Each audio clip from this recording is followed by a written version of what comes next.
माझा मेकअप कोणाचा आहे? शिक्षकाचा.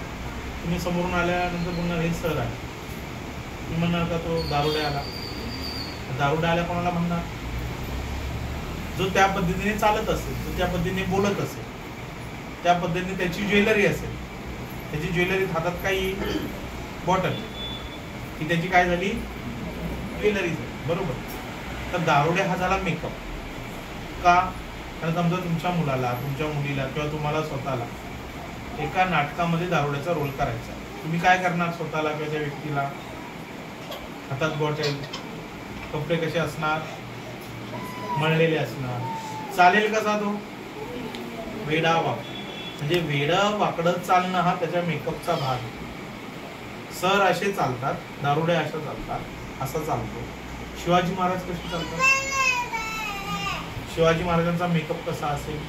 त्यांच्या ज्वेलरीमध्ये तलवार आहे, गळ्यातल्या गोष्टी आहेत,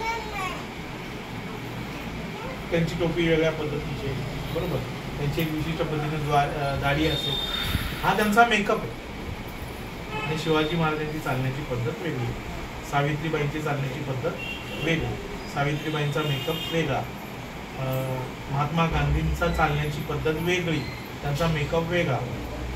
नवरीची स्टेजवरती चालत जाण्याची पद्धत वेगळी, तिचा मेकअप वेगळा, त्याला म्हणतो आपण ब्रायडल मेकअप. तुम्ही डोक्यात फक्त एकच ठेवतो, bridal makeup, bridal makeup, bridal makeup, बस तेवढं आम्हाला आलं म्हणजे आमचा सिलेबस संपला. हे डोक्यातून काढून टाका. कधीही तुमची प्रगती होणार. एकच मेकअप डोक्यात ठेवू नका, ब्रायडल मेकअप. अनेक मेकअप डोक्यात ठेवा. मग मॅडम तुम्हाला काय शिकवणार आहे? Tools and techniques. काय शिकवणार? टूल्स म्हणजे काय? साहित्य. टेक्निक्स म्हणजे काय?